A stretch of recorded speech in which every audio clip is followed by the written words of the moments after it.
Alright, chỉ bài viết là Zanin chu COVID là vaccine là COVID natna in anh call dan chúng ta cần soi đó na. Zana hiện nay remchang tak main Dr.Lalzaidami si halama kan Vety doctor cho upon lawin animal science pathologist ani boka ani hianin hemi natna chungchang hi min shil dona an zot don boka Dr.Lalzaidami hi ICAR noya KVK thokin tuna hian subject matter specialist in here, animal science bika. Sangni pare la trangkhan Vety doctor na thuktanin hoi thlengin thianin athona muna ran enkol na le tu langin mishing in enkol na chungcha depo tho puiten en depon ngai dan ten sai hawa hemi chungcha hianin doctor kan tiang medical doctor kan te hi kom fu tu hi kan huloma chu e doctor Lalzaidami remchang tak mai na ma ton thre da tang tele tin medical science an zina tra an hu te zotin tihanin kan kom chodon nia kan remchang tak min siam sak the chu kan lom bio bokani ama sain tikhan pidam si hai oma doctor Vety doctor nia anh vang nghe Vety doctor khanin mishing natna chungchang kha kan zo ngot na chan do che nge Vety ran natna le mishing natna emo hri kan tiang chi in an na nei rang regam ni mi han thil ta che khoin ma chan lo me izora ta kathan ma in ka kwal do nei thina asa ju hun cha de hara he kan boya I bo ne ma kan hun ni ai lo in min cha lo chin bo ne nin hết yang kha nong ma introduction iron pe ka po khanin Vety doctor kanin na kha ngai thadu de po khan e ti ne covid de alo soi ve vak te po intina om theitin an na treatment a phe chuanin machine te a khan treatment te kan de lo shin ta ne maro chu nge medical science te tho medical science kan bi thiam te tho Kovela shanga an treatment kal phung te kalo follow ve na san mo don kan medical team te sia ha am ngi te po hi eng ma di khan ro le ke tyang kha om me ma ro chu an ma ni le te po kalo len chi la ka tyang han kalo ti to achan chu hei mi ta tin ran le machine hi hei thil dang lam tu ko ngai te kan lo ngai thin mo ma se virus ku virus ni me ya na shi ni me ya kan dang lam na atam lo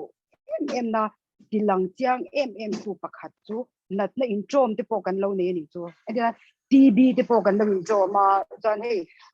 brucellosis kan ti te anthrax kan ti te heng ho hi bizo tu kan an natna ming ka da fu the chian ni lawa male nge HIV po an da chu lo bizo tu kan HIV ni me ka tan te khan ngai ta po khan lo dong song thiam ta se chu ba chuanin virus ani emo natna shikshim shima khatu in trom tam tak kan nei line any rana changa mishinga kai chon the kan ne mishinga changa rana kai chon the mo kan ne chuti line endina he follow sele chu TB te po kan lo nei sa bong TB commission kan kai then so mo ma se kha bacteria akha mishingina TB kan nei ve khatu bong han akai thein na cho lo ni chi kha khanin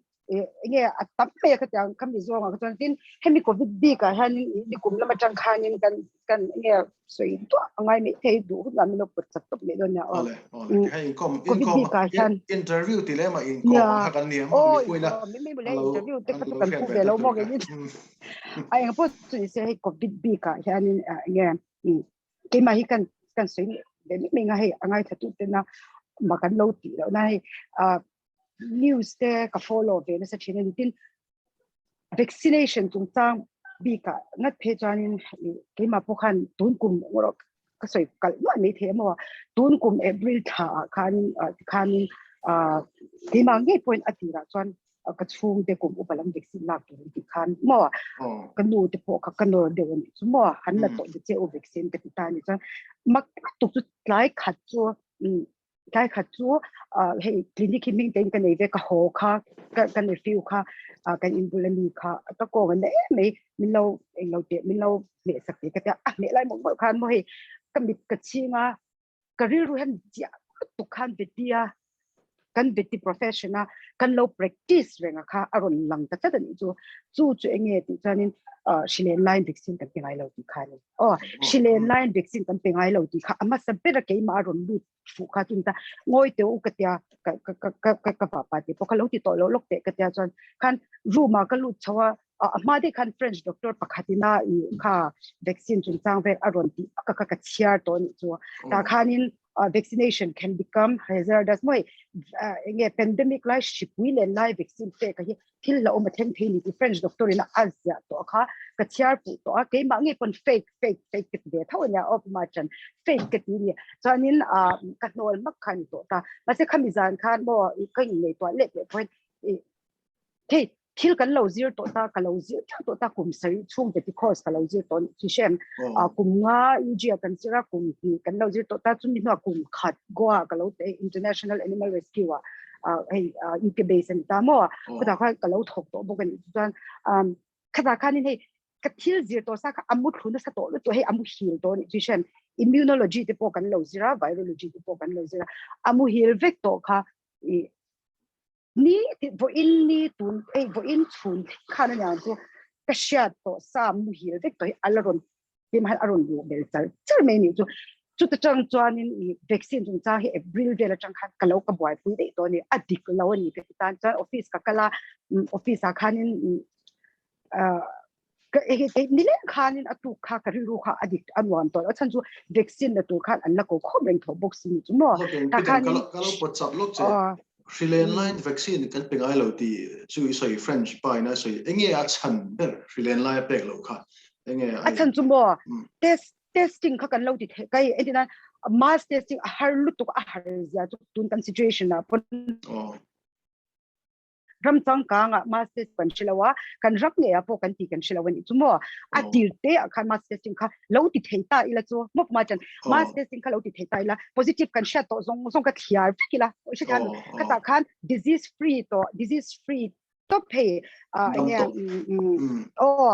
na shikla kai mi ala kha kata khan vaccine chu lo pe ila well and good kan la ti thei mai thei a vaccine chung tan ka sei lu mai chu ka sei du ni chu be it anyway eng vaccine po khalo ni ta ang se mo hey vety a pon chu lai ta chon ka sei fe na tu ol sak ka chu vety a hianin hey shi alo leng ta ni shi alo leng ta entirnan khopakhata outbreak alo om to ta ni chu and kum na kan lo ton chin classical swine fever kan tita classical swine fever hi mizotina kan mel sha da chon bok pu shi kan ti mai le kum tin in kan lo tong chi chu khata kha na khopa khata khan classical swine fever bok pu shi kan mu to kan lo ti ta mo enge postmortem lesions zong so pathognomonic lesions po kan lo mu vet to he confirm alo ni to ta ni chu khata kha enge kan ti le kha khwa a tho kan veng chen khata khanin case kha alo la om mia ta lo ta thei ni chi shem khata cha khanin kan malak chin da na chu kha area case an la reported case la om lawa kha khar khum confine ma kan chin ni chu chumi chunga chuan test khania and the zero surveillance angai point a disease azir khan natna azir khan zero surveillance alone ni mo eng colony se khata khanin he area edinan he sia ha chon veng sha new colony veng te kan lo ni ta ni new colony khan reported case om lawa kan confine ka achunga ran ho ka kan lo test ta positive and om ni lo ni chon khata khan vaccine kan te the ni chu sha thya me chu cha a terminology he lam ti dan phong be chu mass vaccination ani lo ni chu ring vaccination kan ti ta ni sha thya me om ya chu khami natna kai khami shikai le kai lo khan clear sang pota chon in chian nuwa chau khanin akai lo china khanin kha kalpui dan tur dik tak po ani bokani chu amaro chu mo he ta hanin hey kan medical science ma mi thiam te po an chonom ke he frontline worker an yan ha lut tu box ni chu mo manza phe chan ka chung de bula tem ke ta hilkal dani mo en la mo sarkar ina mipui te min kai shwai da na han atopa chuanin zong twar a hingawin atwar don in lo ti chinang kha theng mai thei ni ka ti halani achan chu medical team te an ha luk tuk chatani chu ka salute mai ani sarkar ina kal tur ati danin anti ani meya chu ta tak chuanin cái hi thì là mà cho hay thì lâu về tất mấy ông cái này xem cái thọ bùi cái về doctor bùi thì hậu bùi hành mình anh đam mi thì bùi mình thì cái thì không có cái gì mà sẽ bùi Indian Veterinary Association Zoram branch thì bùi cái discuss cái bộ số cái question cái raisa tiếng Khanin mà xem cái question hiไปท่าในตัวเนี่ยถ้า points ที่ไปท่าในตัว MM ที่อันเชื่อเนี่ยเราตาก็คือก็สวยโฉบเลยเองก็พอจะได้เสียงขัดอย่างคันนี้medical team ที่อันเราหายเหมือนตาจนคันมี ring vaccination mass vaccination ที่เราวิน ring vaccination นี่ชี outbreak ของตัวจนกันตัวกันเราจะเชื่อเลยจ้ะมาเสียตัวน่ะมิชิงhuman population น่ะเขาเวลปุ่มน่ะเราดัดตานี่แต่ว่าเราดัดตาpandemic จุกันเราเนี่ยกัน generation กันละ face เวงไงเราอันนี้ไม่ใช่จวนเป็น pandemic กันเป็น epidemic เตอ or endemic เตอเราอมชีนะค่า Ebola ที่พวกกันมุตามาเสีย pandemic เขาเวลปุ่มมาได้ที่ตัวกัน generation กันหัวเราว่าเฮ้แต่คุยไล่โมกเทียตัวจน Spanish flu โมค่ะอันนี้ไม่อย่างนี้สร้างกันสังเกตกันอินโดปุยประคันอะไรค่ะกัน generation เป็น pandemic กันเราอมเราชิมมาจู่ว่าจนมิชิงชิมนี่ก็จะมีบารักไข่ก็จะมั่วกันมีแถมที่พวกบารักไข่เนี่ยบารักไข่ไม่มาก็จะจวนนี่ก็ใช่เราว่าไอ้โมพูมาจันที่ในตัวก็ที่เขาเชื่อมีเรื่องจะมาสั่งคนเหตุการณ์ที่เวตัวกันนี่ที่พวกกันในตัวก็ที่ข้าท่านจู่ที่ช่าง organization ช่างพวกก็ใช้ฟังไงไม่เทียนเนี่ยจุดตาจวนนี้มีตักกินเดิมนะพวกกระดงโดนก็ใช่เราเฟกมาเสียปัจจัยกระโรนะมั่วปัจจัยกระโรนเด็กกระโรนเด็กก็จวนนิจานะกันนี่นะก็คือที่เขาบอกบุญน่ะปุ่นเขากระดิ่งรัวแล้วก็ยังนำมาตัวขันไล่ปุ่นกระดิ่งรัวออกมากระง่ายถนนเล็กก็เป็นขันราคายิ่งมีนะสักเขาบอกนั่นป้าจะยังไงก็เป็นสิ่งที่ข้าเฮ้บุญเนี่ยพี่ดำอินโกมังอีกอย่างก็โอเคที่นั่นสำคัญเด็ดที่สุดนั่นป้าปัจจัยต่างๆนี่เองก็ที่เวทีชุนเองถ้าก็เราเจอไม่จังฟินนะก็เราโดนนะก็เสียแต่ที่มั่วมีเตบุลก็สวยชอบเลยก็รอมบ่ก็ใจแข็งเวลแล้วก็รอมบ่เจนะอันนี้ไม่เทสมันกันเลยก็ที่ขบวนนิสานก็สุดสักขามีขบวนเราเป็นอะไรอันนี้สุดกันนี่สุดว่าเนี่ยออฟฟิศอาจจะเป็นก็ที่รัวคันให้มินเด็กเรื่องนั้นไปก็สวยชอบเราจนกันว่าไม่โดนจวงเราเนี่ยจู่ๆนักกินเฮinkawmna tin ang lo en tu te po khan lo shat so la min lo de mani po apoi ke tilawa kwai takin ka soi chwa ve du to ani mo athan tu hau ka twar ka to tu kan mo what some shang han hau ka twar to a bu india hian he youtube pa han ka langa mo lang lo mo dami doctor dami mi a kan tho to a ka at ang angin anti government ni lo ti ni pon ni mai ro se athan tu ke guidelines a in machine ni na ka ngai po mo be tet ni mo ran doctor kan ya animal na attachment nei lutuk kan ni isa thamin ka patient te po le na attachment nei lutuk kan ni ka machine pui te nen phei kan understand tu kan ni so chumi ban chan ni ngoi bo pui ji ani lo ka ti ani chan ti chan ni nge kha ka se chan ti kan office kha ka kalta kan kil ani so atu ka office 100 ruam lo tu khan ko ba ha tinge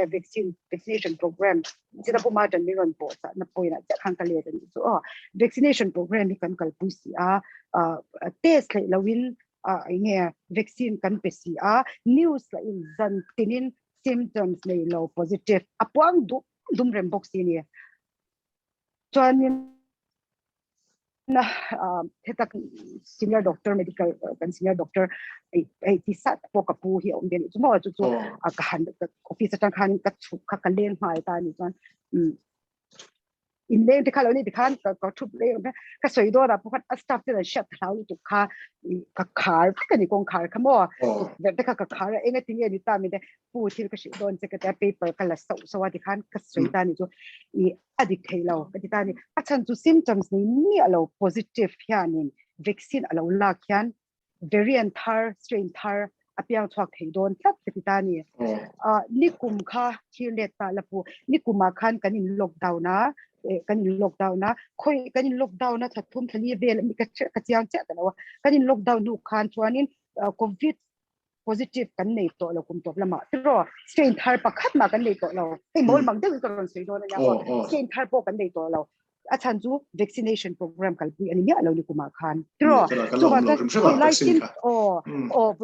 คุยไล่ symptoms นี่เรา positive มาคัน in vaccine มาคันจิวตัวอันนี้เราวันนี้จูว่าจะ strain ท่าอินเสียมเทงนะเราวันนี้บ่แต่เห็นกันเด่นดูจูเองก็ถึงเนี่ย vaccine ลาเต positive C vaccine เราลาเตเห็น strain ท่าอินบางอย่างนี้เอาเทกันติดจวนบ่ virus จูน่ะอาจิระ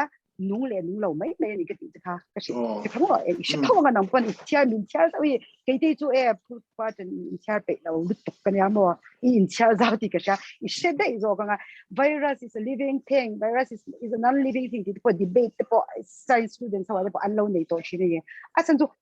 นักมุนอาจิระทิลนุ่งเนี่ยทิลนุ่งเราอันนี้ไม่นี่จู่บางตัวนี้symptoms ในตัวสินะ positive เรา positive symptoms ในนี้เรา positive นะ vaccine เราหลักคัน variant ท่าก็อันนี้เทียจู่approve นะกันนิดเนี่ยอย่า layman เดี๋ยวอย่างเงี้ยscience ลำซีเราพูดนะเราหูเทตูนตูนกูมากันตรงแต่เสียนี่จู่รอกันนี่ lockdown นะถ้าทุ่มมันมีกันนี่ lockdown นะไอ้ตัวเราก็ฉันขัดไปจู่ถ้าทุ่มช่วงนั้นมัวปนไปขัดนะแต่มีก็ชอบเราที่จะปนมันนี่จู่มาเสีย vaccine ละตัวคันเฮ้ต่อคันก็กันนี่ก็พอจะช่วยตัวขัดปุ่มคอมเพราะว่าคันนี่มัว social distancing อันนี้จริงๆเนี่ยเราว่ากันทุกการทลากันโพสจะปนใครผู้ว่าอันนี้เชื่อสาดานี่มันจะมาอันกูกี้อันนี้กูไอเชมอันนี้นอร์ดูอันนี้จู่โจกันนี่เชมข้าออนไลน์นะบุกตัวนี้มันขัดอันนี้เล็กบ่อยมัวขัดคัน symptoms เรา positive ขโมยประมาณจันปักขัดเชื่อพวกเขาอมตาเสวายคันปุยคันใครที่ต้องจุกติเนี่ยเราบ่มิชินอันมานี่เนี่ยอันนี้สิสเต็มจักเราที่พอดังอันตักสันนัดโดเลนักคอลจักเราคันอมเดโดนตานี่มาสิตั้มตะกะคันอันเราไกลทิ้งจิเชมข้างไกลหัวคันเฮตาชิงเวียงเวียงช่างอันอินันโหเลตานี่จูบ่จุดตัดจวนนี่กันนี่ล็อกดาวน์เรื่องจุดพอคัน positive case ค่ะนี่ดินapunga kan sia ha punaron pung be ani chu apung chara pung chu khani to lawin ni kuma kan de me lo delta strain kan lo ni kan sia bokan chi shem hi do ni lo ni kan lo po chalok delta strain ka tira lo kan ta tira wuhan strain an di ni china rama mi pe chu bovek to an ta doctor chen kha chu tu no mi chu delta ni ta ni delta kha ama in siam nge vaccine วัคซีนจังเราจวนมั่วประมาณนั้นไซน์ที่อโดอันนี้วัดเราจวนใช่ไหมไวรัสที่ลุงอิเล็กทริกบานาเลไวบุตรจังอินเดลต้าสเตรนอารมณ์เปลี่ยนเทเราเฮตาฮิจวนอินกันเมดไซน์สมิธยามันเวทีไซน์สมิธยามันไมโครไบโอโลจิสต์อิมมูโนโลจิสต์ที่เป็นมีปุ่มปุยเฟกมิโซอิมมูโนโลจิสต์กันในชัดเจนว่าเสียอันนี้สวยอดูเราไม่ถึงสวยเราไม่นะเฮ้กับ advisor ก็ติดชี้นี่ใช่ไหมกับ advisor ก็ติดชี้นะกับสินยาเห็นนี่เห็นตาอาทิตย์กับเบงชิงก็ทุกครั้งกูปะอามาเนี่ยพวกคันเด็กสิ่งจุดแล้วก็จะมีที่เวทเท่านี้จูมาเสียอักละที่กระดับไปแล้วนี่จูอาร์ติเคิลที่กระดับไปแล้วอามาให้เราเนี่ยที่เวทนี่จวนกับสกรีนช็อตนักทอนต่อเงี้ยจริงก็ใช่เฮ้ดมีอิสุชินเขาอาทิตย์ยนทอนชินเนี่ยจูปุจุกันแล้วใช้ช็อคไปจูแล้วว่าเกี่ยวกับที่ทาร์กับภาษาเนี่ยเราก็จูประมาณกันจีร์ตัวซากับสวยไม่นี่จูใช่ไหมกันจีร์ตัวซากับสวยนี่ที่ทาร์เนี่ยกับภาษาเรากับมันเห็นเราว่าคุณกันเนี่ยเราชิมกันจีร์ตัวซากับปัจจัยคนจะรับปัจจัยนี่เราโมหิรเฟกตัวหินนี่ที่ทำมินชัดชัวมันที่เรื่องนี้จูตาจนกันดิกเราจะเลยเขาเวลปุ๊บปุยกัลพุ่งดิกเราจะฮีกับมุดจัดไม่นี่จูมั่วจู่วัคซีนก็สวยมากที่วัคซีนที่เองนี่ที่ลำบากไอ้มากันเขามี vaccination program ดีที่เนี่ยออกแล้วก็น่าสนใจไวรัสค่ะไวรัสค่ะที่เขาเนี่ยที่บ้านเขาอินเสียมดังลำงดเทแล้ววะอินเสียมเทแล้วจู่ว่าจวนนี่บ่เนี่ยนะsymptoms เนี่ยเรา positive สิอันนั้นวัคซีนหลักฐานไวรัสค่ะอินเสียมดังลำเทียส่วนแต่ปนที่เรื่องตัวก็มันนี่จู่ว่าวัคซีนชิมค่ะเนี่ยวัคซีนดังเร่งกันหลักเขาที่จู่it is nothing but the virus itself ใช่ไหมเนี่ยantigen นะคะที่ไม่ยังอันนั้นสิก็ค่ะที่อันนั้นสิก็ค่ะมาจะตัวนั้นมีวัคซีนให้จู่เฮ้ยจู่เฮ้ย generation สวยแบบที่ปนนี่ก็ใช่แล้วอาจารย์จู่ kan chi tham lo tam don lu tu thui tu ba ka tina controversial in hial na tam ta lu corona virus po ani to lo ni ti lam kan soi the ka chuan in buai vek don tam tak ta atangkai don lo zo kan ni chumo ai nga po chu lo ni se chuan pandemic shilen live vaccine la pinge in pe ka hi chu chi lo ni mass testing population zong song kan ti thei lo chuan kan ti thei lo ta Mizoram tuna nge so car shwai tu te po ni sengin an poi po ka soi mi thei ka ta I ma se ka soi du chu ka anti government lawa so car hi ka kal ani lawa thei to pin he anang mani ne kan India po ma yan ka out chuak ve ani kan CM office nge ya po yan ka out chuak na shetut an omani ka pa out chuak khuma te pon omani hetilai kan officer hawa kan MCS rual kan ka out chuak khumani kan mi thiam te ka out chuak khum ma sengin tu ma khat an stop chuang si lawa tu na khian kamang angani achan chu rai por le naw panga an ron cha khan kamang ang tan ani chu achan chu ati rai por le naw panga mol mang te in ka lo soyanga he ta sai zir lo mi pon an shat tham the turin atira rai por le naw panga vaccine an pe thelo Covishield an pe thelawa enga tinge khani thathum thalia a vaccine ngai renga ka rai por le naw pa ya a pek thele rungot tina ami mo ise thia mem ka se kha a hole tu layman point aron hu tham thi tan turin ka soi ni chu ti ani si chuan clinical trial period ala ni sumjuma ka junior te ho te po an lo va in vaccinate an ron po sa an thalak ti tu pa khai kan experimental animal te chu ka ti mai ni asan tu mo fiam thu den ka se hey ke ma po pg ka ti lai khan bacteria ka local culture ba de ton chu ka local culture ka lo ti pung ale pa po te khanin induce infection disease free mo hey natna ka ka vatiu ni ka pani mo ka ta khan research kan lo ti de to ta khanga kan research na animal kan man ho khamo pu ma chan sterile environment sa zu po ni se ar po natna mai na akhoi thela win sterile environment akan da an mani ka valu don kon PPE ne na ka luanga ya ise thya mem contamination on mi alo tur da uluk tun lai chong kam tekin uluk clear en kolan ditani mo thya ni mit kan observe ringa ka research ka tharu lesson ve ani da tharu lesson ve ka under observation in ka da ani chu sha tu na han vaccine ero chumo an kowa an dara an chiwa minute som panga an observe pa an chwa le ke chiri chu ba ton experimental animal po mishing han kan tuk lo te po ka hiala ni fiam thu ti tak le son pidam na chinai sei khamo no right war le no pangkha ti ra thailo dita thani thatum nu a thei dita atinga thailo an ti chan na tira trial an lakal pui mi lo ti na ni ta ni chu chuanin puma tan ikan sei bel chu trial an kalpui lo wang a thei lo an ti ta ni tiro ma chinna khan right war le no pan tel velo an nei chin lo wang khan a thei lo an ti ta ma se inti khani cha thuk chu khianin khong ye now pai period pregnancy dry chum po 9 months ni lom ni ani 9 months ani chu ti si 9 months po thing lawa khanin dry po tan alak le thei si chuan khai enge hey chu ka blunder lian hi ka shelo ani chumo eng science nge achan chu mo tu te angen en chin te pokha hriat zo na pom chana thelo ni thakwa nu in now apai ta atro nu in thakwa now apai ta ma se chu apai pi ra chum ko en chin ani si lo la ya report pek le tum ma ta hi enge omzia hey ta han chonin ka zo du sarkar po enge omzia he hi achan chu kan medical science team te po ni se enge omzia he hi achan chu mo thakwa alakal that lo ni thakwa alani kan tu na po thakwa kan ye ke ma ni vaccination program an kal pu chang han tu thakwa na ani to em ka chiang sia lawa rai hun chum thakwa ani na ta na khani thathum lek liama vaccine ngai renga rai por le na pang ron pek tum tla hi blunder hey luka human error liani ka chu ka shelo re ani chumo omja chu no pum chong now thandan tur jong jong kha ati akhoi poidol nge ti ka hriat ngai na lo shim thim ti hriat ala ni lo shim lom hi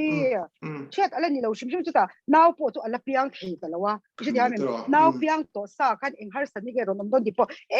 ma ka chu malam hun ta kan chu chi tha me chu ban chong ka ti thine ka chung te nge ya pon medical mi te pon oma ka zo chi safe family group a safe an wan ten khaya kan ma lama la thing lo kan la shiat lo kan ton shiat lo wa safe in ti ni chuan mo zol nei in ni ani si lo wa pathian atanga shiat ti na in dong ani si lo chuan mi do he in ni ki top ani a chan chu kan la shitat lo la tu na pon inga ti vaccination program hi khober ram sang kang zo kin an kalpui immunologist pakhatina min than na chu the benefits outweigh the risk anti ni shi thamem ita thil tha lo chhuat tak mial khan risk kha chulak mei tur anti ni ke chuan human life hen risk la ve ngam lo o chu wa chuan in ka out chhuak ka ti kha chu ka out chhuak ka ti sa brahma doctor scientist research thiam ber hopon risk an la tinani se tro reason la a or to a chiang renga news follow thang chuan in sha ngai tu na tun kar ma saluk upon US president Dr. Trump upon yeah amanor chuan dro operation work speed ka administration chunga amai na nor chuak ngai kan sha ma se tu na han booster dose ko ala du to me lo ni tu a chan tu eng wang nge adik lo lom tu na US yat pon kum som Pfizer an hang ta kum som le pa hi chin nau pang kha an pele to ni tu adu akha chu ma se US population a khan ala lo khan so te ni a chan chu mi thiam an tama mi thiam tam na chon hei thuleng wak alo tama a chin sia an tam ti na ni chu mo ala lo tam tu ka soidon cho a thui tu ka hei tu na pun vaccine mandate po an ron ti le ta Biden te poli ai na po tu ni se Trump hi sai zir ani lawatro science khiam ya lo science shemya la se mol mang lu tukin tu na mi Zoram apon thingtlang te a kan unaw te po kha science zir me lo an lo ni the Donald Trump pon eng ma ship tuang bi lo ni science khiam to ma si mol mang tukin Trump na karna sa ke na aron straight to ke chu ka en han mo reporter ina Donald Trump an chu di chuan ati ti ka oi velo a Donald Trump nge na aka changa soi te ke en chi ja me hey tu mo reporter kal tanga news ani ka pe la shim shima ta zo news te chuan air filter sa ba ke en man chwala ti ka shetyang to tu ko mo so ma ke en ngai an ma ni mi shing nge ke en chi chu ta chuan in a soi chu tu na karon soi po la karon soi pe tek me ni chu hey sai zil me ala wani ta ma se en pin ne Pfizer hanin ma ne vaccine pe now pa ele now panga a thelo atia tharei lo tia now pa ele now pang kum som pa hi chu pe the ati le ta enge anda po ko se to nek la ya Pfizer can market siam na mang te thing da ron ti the sum do na mang ti to te chu ta chu pidam lo in zep lo ke lo mo ke po Australia ka hei kum som chuang lek beta kum som vel chu hospital la ka thoka mo hospital lian pui pa nia so chuan in Australia hian America rama khu an FDA anti hemi nge an regulatory agency anti yang kluk ki Australia kan nei chu TGA anti Therapeutic Goods Administration so da chuan in America anti yang tho khana chang pe chuan America rama an ti icon an khong an strict lock em ni o ti cha he kan nei thia chan chu America rama an phal to thei Australia chuan an en le te phot thin te kha ni ta mo chu July ni som ni pathum khan TGA chon thu chwa siama July ni som ni pathum a chu ma chon hemi Pfizer te engani India ma kha Covishield nei kha chu UK chon in AstraZeneca ni ta tro he hole Moderna te na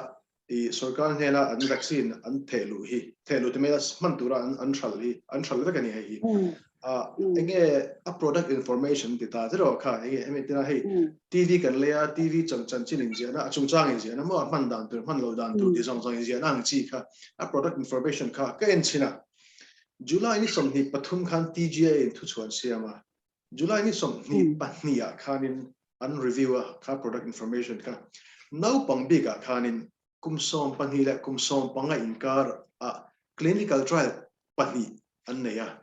no pangza sangkhaza somthum pakhat a clinical trial pani chungin no panga an enchina ni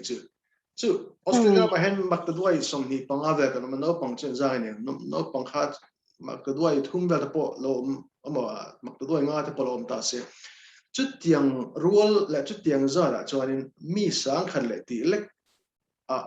trial voi ni ale khovel mun thang thang ti dan en khan scientists wa khanin aman thei to tin July ni somni pathum khan kum som pani chunglam tan rem ti na sarkar an thena sarkar khan local father on chiu tir run tian chiu tir nuala to na chinai soi pakat kha entenan zone ni lo chon ting kan thei lo ti kha tak tak a kan end du chuan Australia ma po adverse event reaction I'm reporting and THC vaccine la avanga engani thi na thlengte tin engani ram tuile lo omten natna nei thar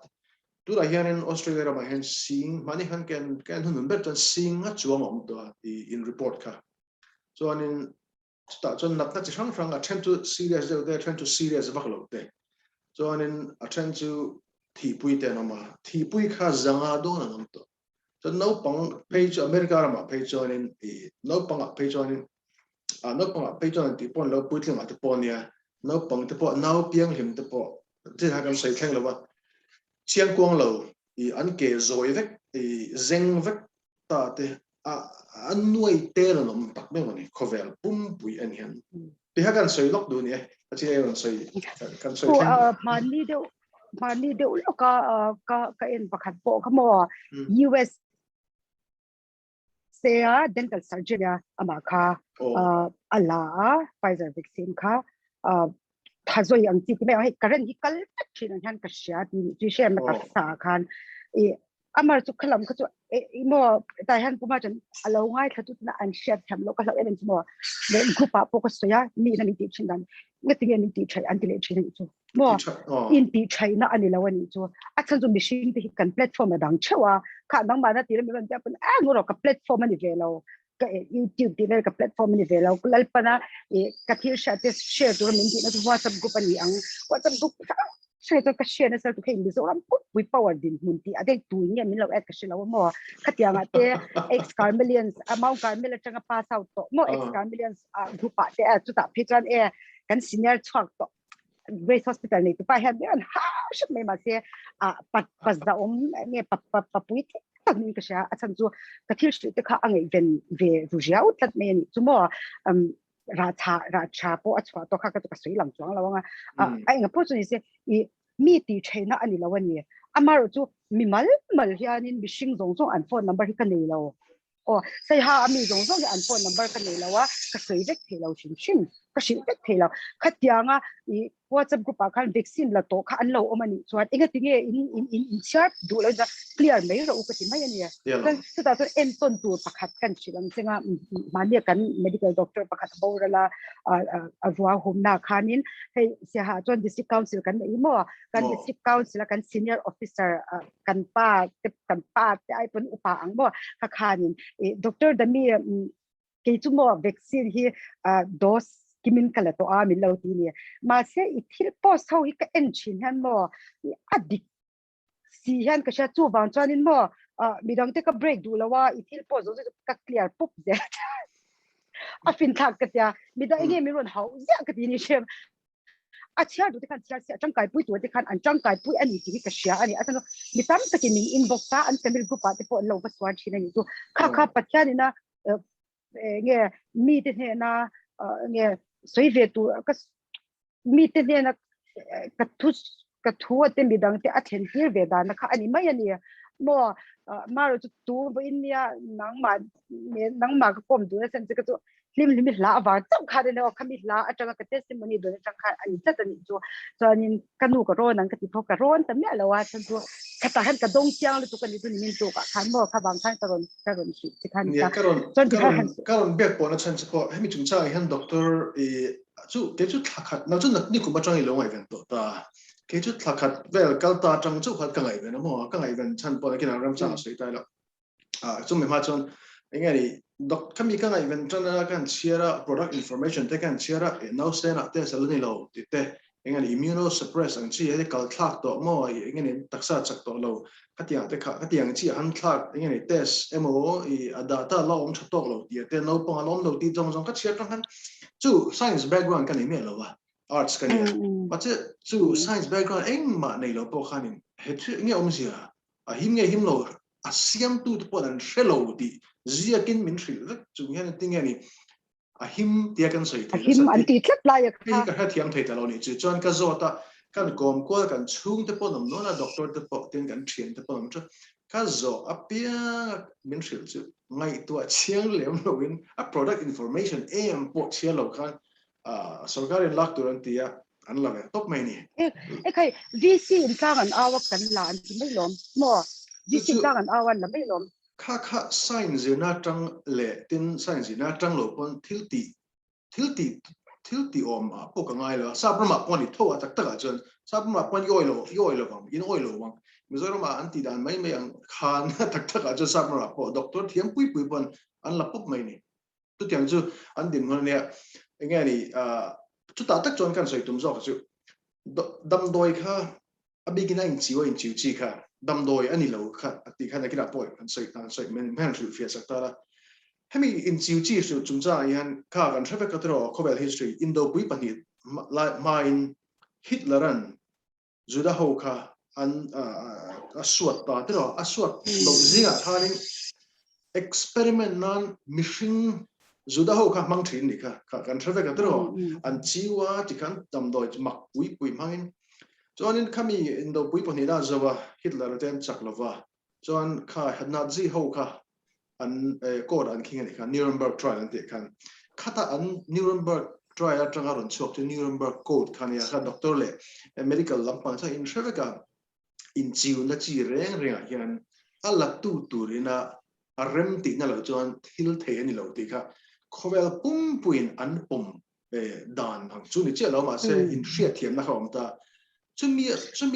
chumi ai nghat chon khoel ram thang in dan siam in an in chiu na chungcha in kai khoina dan siama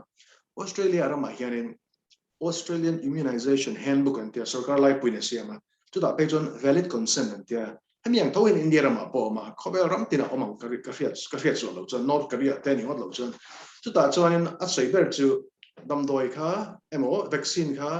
ilak don chuan a that na le a that lo na zong a chiu tur khan a hril tur cheni chumi hnu a hril vek chenga a that na le that lo na a that dan le that lo dan chumi hnu a I o chuanin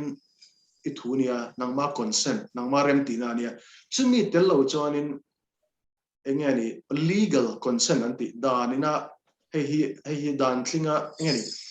rem tina thling no dan ma rem tina thling kha ani theilo ni ta chu Mizoram khan omlova Sabrama pomlova, America rama pomlova, Australia rama po. Chu valid consent ante chu khoya man practice lova. Ma se Dr. Zong de tho chuan a him tia sarkar thu chu zong mi tin dar ka tin second tin a him ti kan Mizoram po kain chiu de loi ngot mai kha mak kalo ti loi chu imo hey ge khodang te chu ka soi thei lo mo ke mani khwa sia ha sai ha khwa bi ka hian mo sia ha bi ka hian ka thuk le ven vaccinate the ven ji ha ka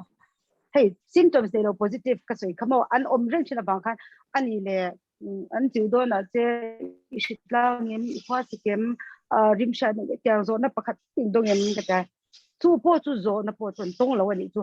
ba ta adverse vaccine that na le a vaccine product tung ta in shil fa te chu a teu lo ni to kan chu mo ji kam a shil lo shim shil tu soi lo adam change idam change em ti po ani zot mang lo ania mo yan chiu po pan daran do an chiu po pa mi som banga vel an observe pa an chwa jale le ta kha chu ani lo ta dani chu chuanin enge ale lam taka mi ke chu mi a min de min hobe ka ti tak na in medical mi ka dilo wa ka soi thei hi ani jok po ina lang ka ta chu ani chu frontline worker ani a sarkar lai pin guidelines ani ka mo guidelines ani ka chu ta chuanin mandatory ani ka ni chu an yin chiu ngei khangai ni adu mo do lo mo ka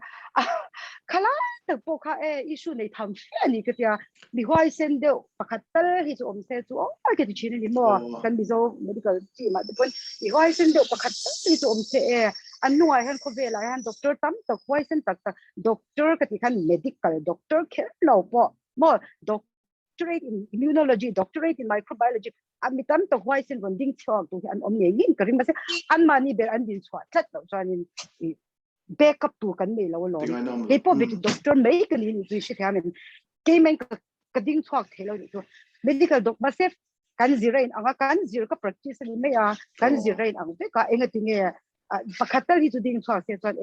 ke ma ang ri ru pu a bonding chok tu hi atap ta kan omang la ha mo ma se an ding chok lo ta ni chon om ji chon backup tu ha kan le lo re mo kan soi ta vaccine ka chau be ni chu vaccine lak lo lam pang ang zo kan soi ta ale lam pan melon thidan de chu vaccine do pol committee ta top ta samra phai chona nial bur ko shona thlengai nial dam Zoram poli to mai the ni le he vaccine kan ti hi enge antinan polio vaccine te le Sri Lanka pui vaccine te ne kan nge dang lam na pi dam melan te chu lai tak chu khalai ka chu puma cha toy te khala ka sei ngamo coronavirus vaccine reng hi andat nat shika kha all some laboratory machine ti natna thei lo to khan an ti mu hil ri thia mem chu taksa khan an ron chiu ta ni chu taksa an ron chiu cha khan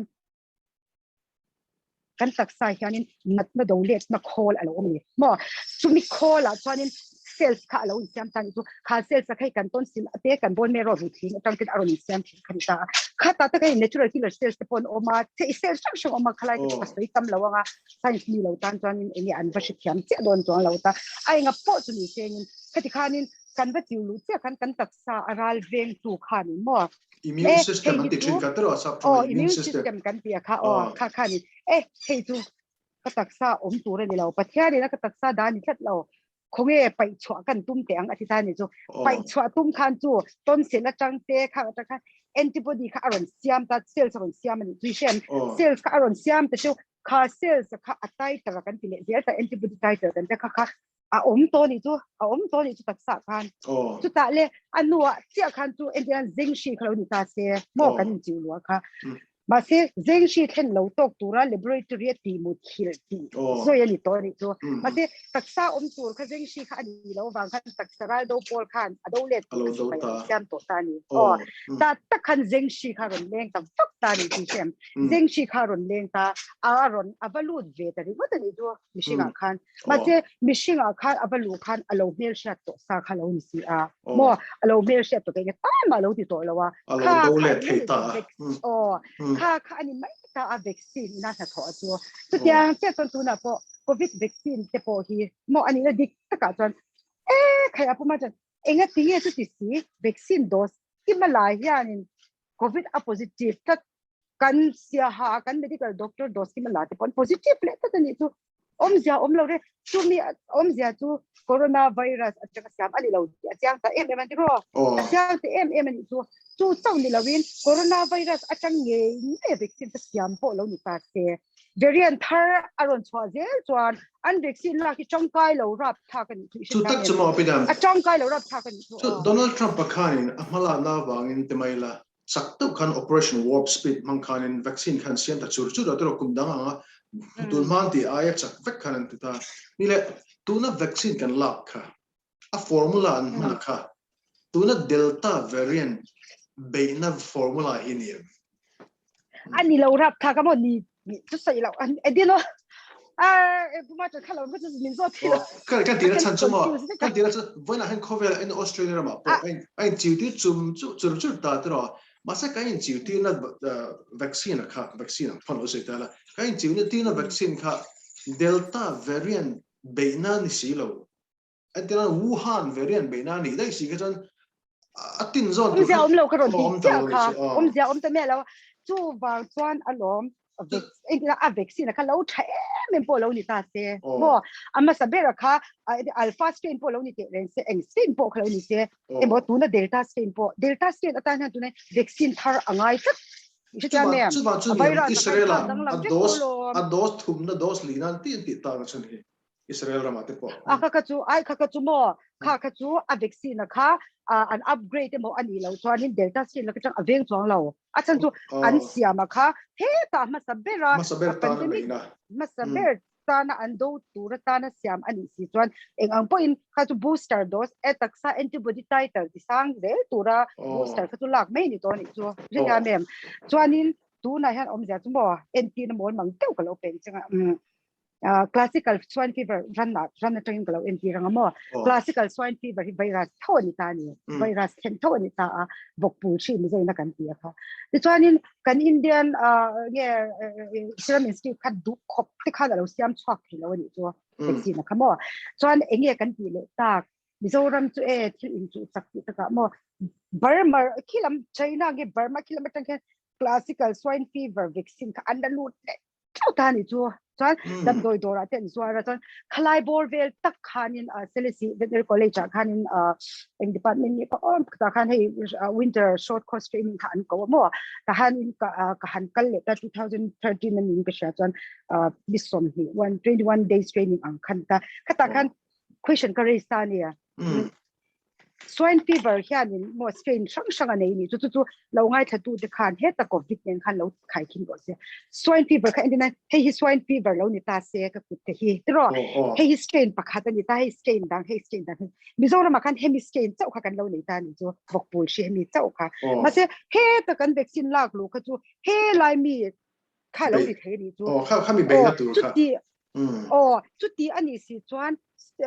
Zoram na hemi strain kan nei chinan be na to vaccine kha kan nei to lo he ta strain dang de atana vaccine kan lak lu hian Zoram na kan la shiat nga lo mo vokpul shi strain thar apiang chok theizo kem ka titania associate professor chu miang chia chuanin tuna coronavirus po hi ani thei ti na ni chu tro chu ta min chan na chu micro pathology ad min chan na chu a thei na chan so ma titani chu ti ni chuanin dora chang hianin pai bo vek angai ni chu chan chu Zoram vokpul shi kan shiat nga lo kha vaccine dang de ram dang ami vaccine kan lag lu atang kan strain dang de variant dang de vaccine kan lag atang kan rana hianin vokpul shi kan shat nai lo kan ke mani zo khan kan ba induce the ni shi ka ne kan ba ke top the ni na ni ta ka ta pidam mol mang dun zo ta chile mo ka lo she thiam dan chon virus kha dikhanin shik khan ta mai shik design sei ta tro shik khan thi kha du lo ba tro chain engani anun na tur khanin mishing sela khan luta mishing mo rana mo khan luta chonin mase huna local khanin achau tial ti kha min an sei dan ka riak ne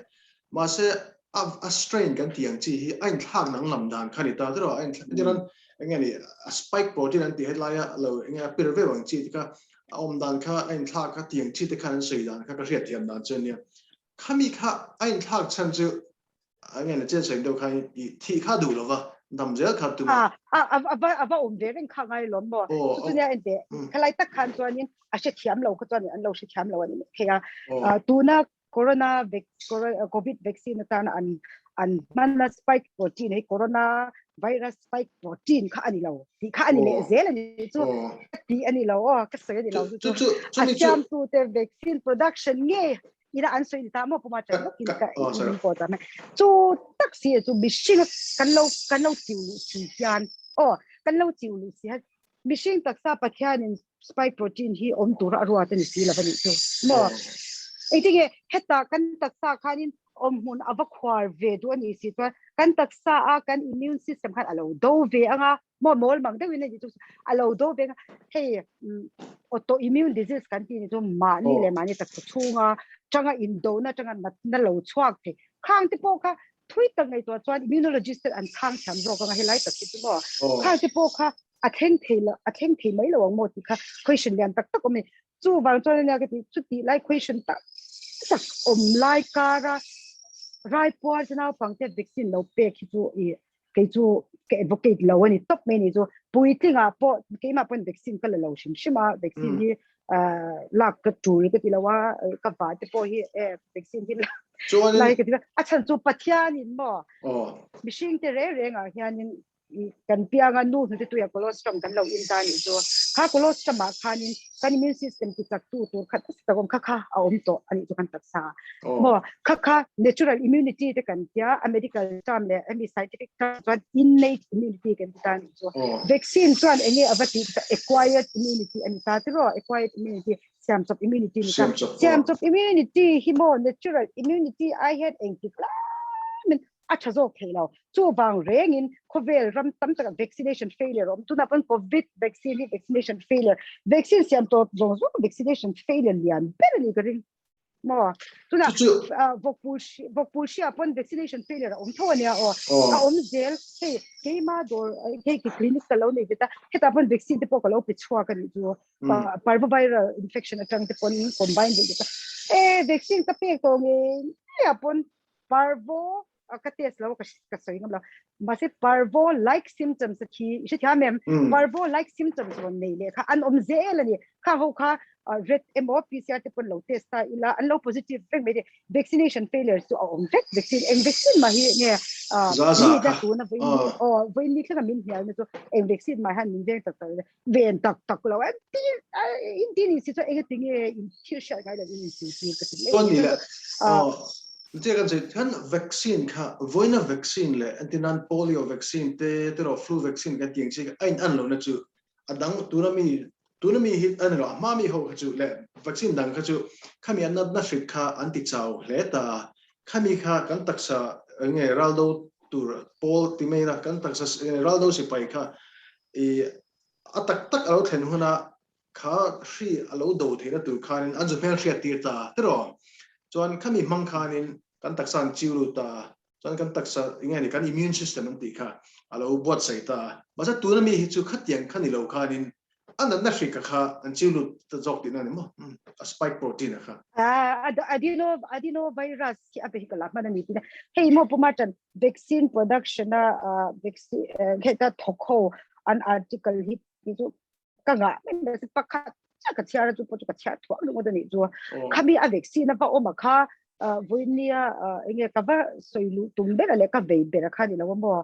amaro chu he vaccine la ki chu khovel mi human biggest error ani kitinga mani chu a chan chu clinical trial period alani enchin na period alani nakina nakuma kumle enge lo thengdon ti kan na shitlat lo ani chu to jon malam hun la shat lo mi kha kan la ton nga lo ram kha chu a safe ya lo soi po le hi chu an do he le ni ka ti to a chan chu an la tong ne lo wa zol ne an ni big box si la wa engin soi lo mo the chu ti la yin ale lama vaccine la to ti kai me lo si to ka educate me the shi thia mem an kai le big box ya mane kan thopui pa te nge po dos kimal la in covid ba nge bo ra thawa shi thia mem chu va cha om lo ei bol mang takin ni chu om lo mitam tagaran zo na chu mo ni le vaccine lag lovin ti dan om si lo wa khan ti ta nang kha kha jin han ron sei ta ome vaccine la lo tan inting ain ve na nga ain en kolong amo thil pakhat le chu kan se lo he missing population as pandemic ti under face nai lo ga ti rana ti lo face te po lo om ve to hey rana chuan mo thil pakhat chu ei chu nge an milang chuan an shitham lo me te herd immunity kan ti te poi om ven chu mo herd immunity herd ka ti kan HERD herd immunity chu kha chu ahu ho immunity ne ti me ta hey tu na population hi mission ka za kan lo ni ta ni za khanin population na khan za asom sari kha dinan natna shik alo kaya alo kai to kha chuan mo alo kai to khachanin hey alo kaya recover to pisan immune tan lo ni to ni chu immune kan ti chu enge ma de khan vaccine an nei to shi kha mem also so vaccine chu la me alo na shi kha vaccine ani ke ti kha vaccine an nei to khami bang khan herd immunity te po hi then thei ani thawani number 1 na chu number 1 ma se hemi tu hi chuanin missing population is a harani a chan chu let the weaker one die ti ang de khan ta ni chu shi kha mem ton kin tu kan se lo China hi ki china China communist man China tu missing nu na an hud lo ja kan sha populated tu kan ni an le lu thang me to lawa missing kan pung zela mo an di tan chuan the population in missing in swat take to an kalpui du vyao mai the ki my own theory ka lai ta kai ma theory ve ni chu ai nga po chu lo ni ta sengin chumi pya lama chon missing in kan lo tak hian in mo vaccine dam doi mon ti vaccine dam doi ani lo ni chu vaccine chu shidanna mo shidanna chen kha chong kam phe chu ani thak the do mo vaccine dan na la turin ka kal don te an lo shat lo ja chu shi tham kha ho kan shat ti angai ka ti chu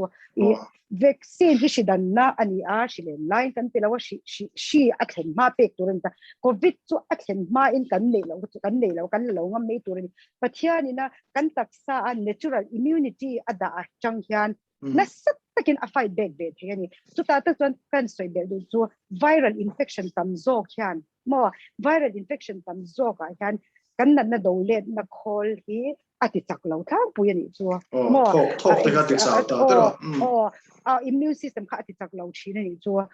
hey HIV ati poni tho ta HIV positive HIV chuan immune system ati chet lu tuk ta kha bang khan natna dang awang so khanin HIV positive khan lai india ko thalo po khan lo thi pui thei chu mo khatyang khan chuan sita ringot an nei pon pneumonic stage a lu thal pata ti khan pneumonia thoi nan thi mai ta mo HIV positive ka HIV shim kha an ba thi pui to ni lo khan secondary infection ka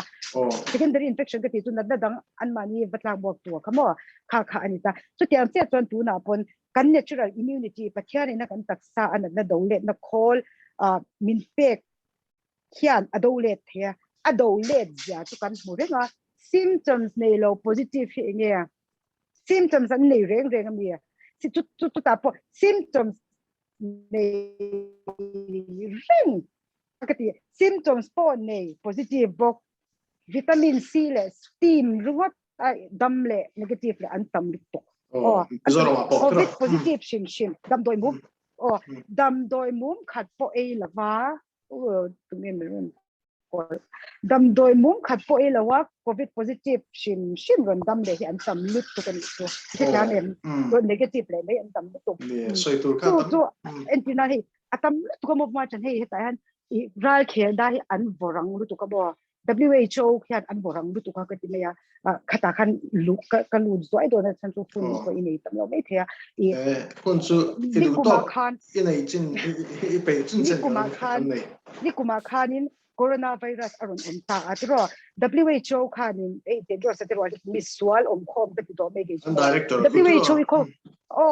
WHO hi chu kaya kovel zongso akal boy pui vek to in kasha hey WHO kan human to machine atanga machine in kai chon thelo aron ta tro aron atir te khan aron ta ni chu ba chon ram kha anin jin po ta ni chu anin jin po kovel continent zongso adar ta mo kovel adar ta mo a pandemic to mo ti vele machine atanga machine in kai chon the aron ti le ta ni mishing atanga mishing in kai chon a theita ka khachuan ram tin kha abuai ta mishing atanga mishing in kai chon a ve tu khan total lockdown kha ram engemo za khan kan nei ta chauta ni le atir khan shia gen hello WHO an shia da ring amia ni atro achan chu an ni te ma kan shi ne mo kan shi lu tu ka an ni an shi tu ka ma se fix thil dikhi an thugu tan zela ni thil dik an thugu chu e kalau sai se langa mo chiro kida do miron kal fe hen tam do lu tu ka ai ga po jon se ka sei thawang ti chuanin khovel pu ma adar ta mo ti vele khanin mishing in kai dar thei aron ti le ta che ta ni chu chani khata to chuan ram tin kha an hlawa kan boi ta fe ka chiro kan buai ta ve ka kan in lockdown sia ke mo tu kha kan in lockdown ta ni chu mo chu ka ti china mo khovela han ral tham tho ber chu mit ke ma se ni lo he mit kham ten an so economic invasion ni lo mi ral tham bom der economy class ni an ti hi ral tham lo there kan in lockdown sir kan in lockdown ram shang India to ni lo ram shang UK te po ani lockdown sir ta economic a hiam ta China thang khan ke ju kan lu ta ka ti me ni chu wang ania ni kuma Donald Trump it came from China it's China i Wuhan virus China virus Wuhan virus chana ne ni kha chana ne lo a chan chu it came from Wuhan a dikta ni chu mo China hian ek kan in lockdown ha aku ta beng du turin ka ring ni chu mo chu ta vel chu ni ta atam tu ko mo soi don cha ka tia kan chang thar te hi ngetige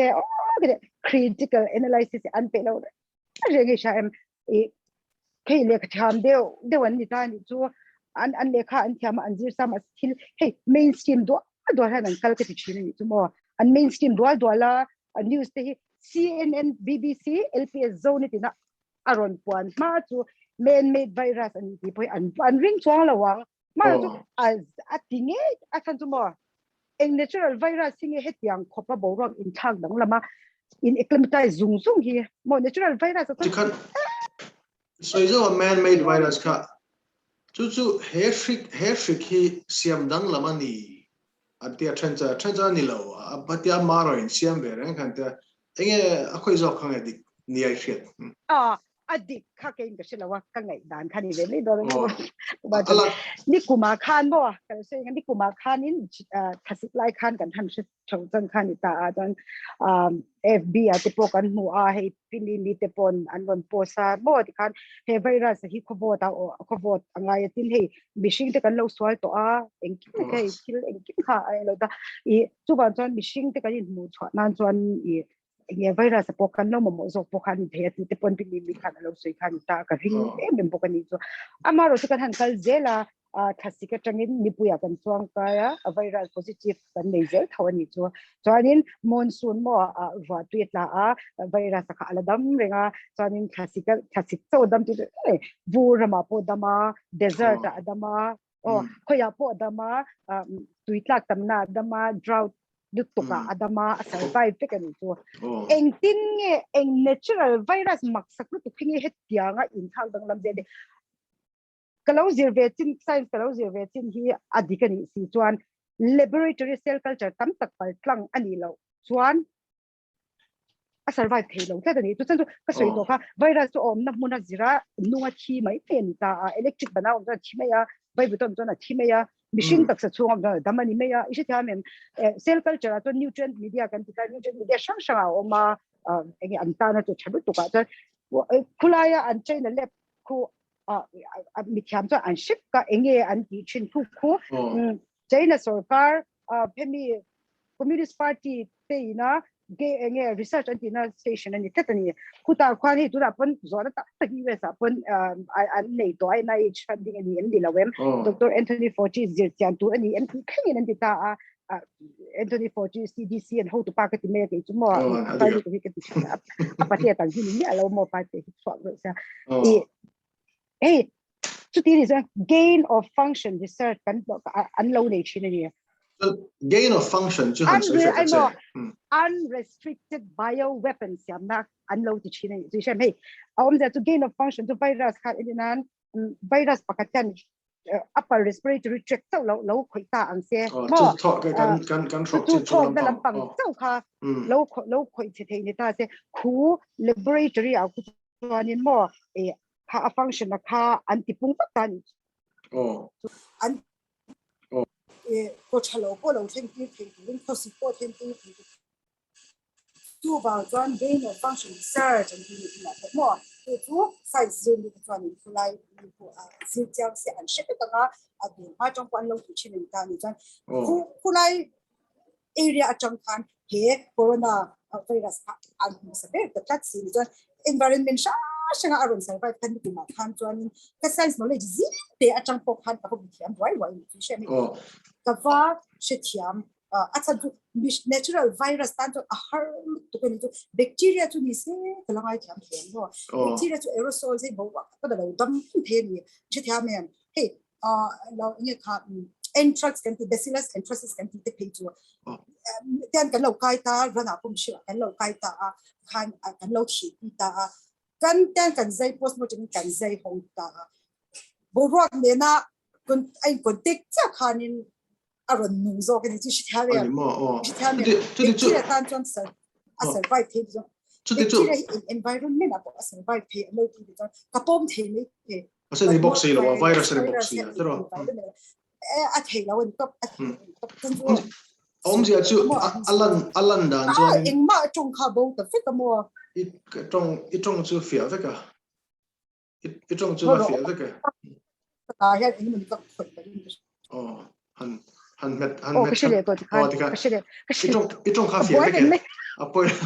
om zia chon mo apidam isoi dan khan tin nang ma chu kwan sei lo don Dr. Anthony Fauci nge kwan tu la chuan he virus hi nge amaro in siam ni login nge ni mishina siam dang lam nin alang ati to ta tu la chuan atak ta chuan mo alan dan chuan in hedi nge ni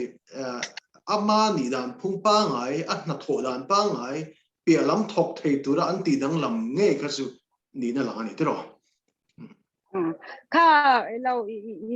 virologist pakhat pe ke chuan unrestricted bioweb atop ton lo ti mai khamo chu ta chuanin kan continent Japan se khobel ram sha India te poni ko celebrate ta ka hianin heng gain of function research hi chu kalpui ta hi chu ani shim shiba inge research students an shit wanga ral bainan khalan anti trinta khala makha ka ba atam lu tu ka soitor e khala makha ka ba lu tum tu kan dilawa hey tun tu kinzinga karon share nge te tu kinzinga kan news pakhat atam lu tu ka en pakhada pe ke chanin Anthony Fauci nge kha an ron zon le ni kha coronavirus kai to recovered le kha vaccine lak tho nga yam antita nge ni lo immunity ane to athang thei to re lo enga ti chan thei lo athang thei ashilu tuk achan jumbo infectious disease lal pani ko infectious disease ata athiam lu tuk khovela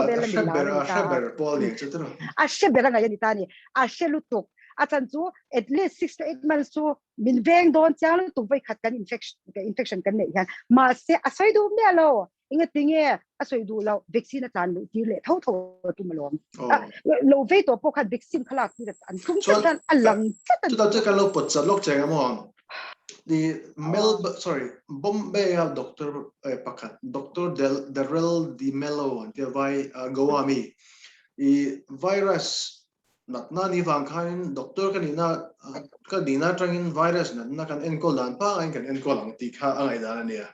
chon doctor ania damdoi mang thiama chonin damlo hituna chon sang rup chuang enkol to enkol dam vek to chonin asoi dan chon mo kan chelo kanga I natural immunity hey ke mani taksa enge natna do thei tu ang chi dole tu ko pa ngai dam vaccine mang lowa kan dole thei na kha vaccine ina dole na min pek aina let sang ina athazo ka ti mo asoi de zel dan chonin ikaya ilo dam to chonin vaccine hi ma mo lawati tara soi le dam bok chonin kum khatal chu kan tharim shama kum thap som paru vel tal to pon mai thei tia achang je hun kha kun la kal tlap dawa khami tur kha chuan mo kan taksa antibody titer kha en chin thei le le ba mo antibody titer kha ante sanga san tok thei chuan in vaccine la khangai lo shim shim chuan asoi le chu mo ante bidam asoi le bok chu dam lo sang ru chuang en kol dam to Bombay le mun sang sang atring ka patient te ka en kol dam te zinga han pakhat ma covid kai non le nom lo ti ma se chu ho po chu vaccine lak tir an tum le thup tho lo ma an tum le ang achan chu sarkar khan lak tir an tiu ba kan soi tum zo ka chu kan taksa khanin vaccine tel lova covid kan lo do ne to ka chuan dam doi vitamin D te vitamin C te sang sang mang pon ni ta se lak le kha chu lem ti zona khom ta te ro sarkar chan lak le tu ti ta thani thatum nu te tharuk nu te tia Australia te po tharuk an tia Zoram chan thatum ten tia thani ten tia mo an azat che chu hello ni le eng wang ye kan lak lo da chan tu ni dam le khan yeah ke chuan in nang chuan mi article ichara ke chuan tu article mani lovin ka zira change ka tham don che nya ka zira change ka sha ta infection ka nei to chuan in vaccine kalam chan tu ka shelo re unless anyone ke ma kha mi chimlim de wang chi chu lo ni ila chu emor shi se lo to ise ya mem shi se immunocompromised de mo hey immunocompromised kan ti chu immune system tak lo te wang chi te ka lo ni ani chuan after say kha khanga ka tharuk thasari thariat nu ata chuan ka va in test tir pot nu a chuan kala du mai thei chau isam chu ka zira athan chu ka taksa nam na dole na khol hianin covid hi ka ve to ni chuan a mel shat to a antibody ani to chu ti la an vaccine siam coronavirus ang thei tu der protein spike an modify to pan sia ka chiu du te lo me ise ya mem chu na thang che em chang itaksa immunity kha azu pui chuang thei lo ni pui thei to chuang lo dina mo te lo chuang na pui to chuang lo we pui thei ai chuan pui thei so da autoimmune disease te poka avaten mai tin te poi kari rom ton mo ma se khala ta ka tu khwai takin ka soi du bi ka soi ngam lawa immunologist ten an chiang so kang chon achira kan sei vaccine la lo khan ingtin nga ain ve na ain en ko ti kha khoi toy te min fe sa la cha hey imo medical mi te poi an so to nga kan ke ma experience ka share ang mo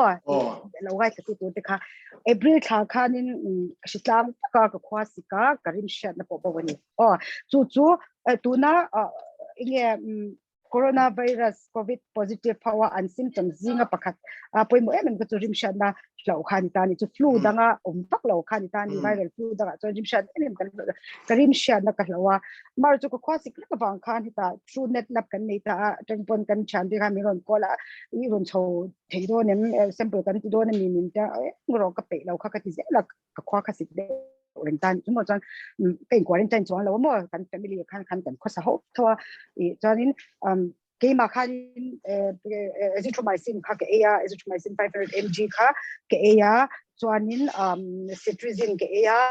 acha chu ka shock kha na nge